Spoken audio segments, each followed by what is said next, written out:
ölkəmizdə və bütün şərq xalqlarında təəssüf ki, ən geniş yayılmış mövzulardan biri də işgəncədir. Məişət zorakılığı deyilir hüquqda. Məişət zorakılığı yalnız fiziki işgəncə deyil, psixoloji işgəncə də ola bilər və qanunvericiliyə görə adətən ailə üzvlərinin bir-birinə qarşı. Fərq eləmir kişi və ya qadın, amma təəssüf ki, Azərbaycanda ən çox qadınlar məişət zorakılığının qurbanı olur. Qadınlar və növbəti sırada uşaqlar. Qanunvericilik məişət zorakılığının qarşısının alınması ilə bağlı önəmli tədbirlər görür. Baxmayaraq ki, biz bununla bağlı İstanbul Konvensiyasına qoşulmamışıq, amma yəqin ki, gələcəkdə qoşula bilərik. Məişət zorakılığına məruz qalan şəxs ilk öncə dərhal aidiyyatı qurumlara müraciət etmək lazımdır. Haradır bu qurumlar? İcra hakimiyyətləri, Ailə, Qadın və Uşaq üzrə Dövlət Komitəsi, təəssüf ki, bu komitənin fəaliyyəti çox bərbaddır, amma yenə də nəsə edə bilərlər.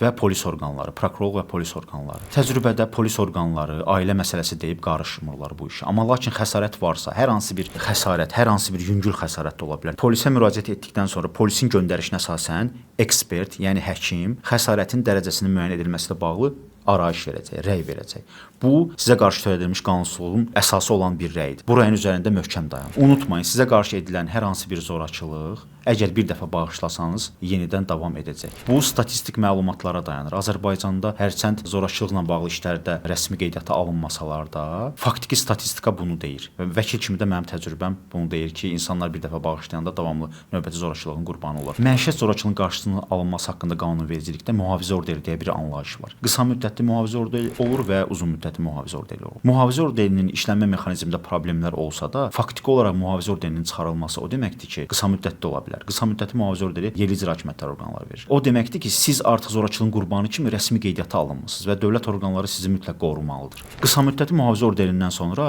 məhkəməyə müraciət edilir və uzun müddətli mühafizə orderi alır. Artıq bu zaman məhkəmə qərarının icra edilməməsi şəxsə qarşı əlavə cinayət məsuliyyəti yarada bilər. Məhkəmə qərarının icra edilməməsinə dair. Məişət zorakılığı ailə məsələsi deyil, cinayətdir.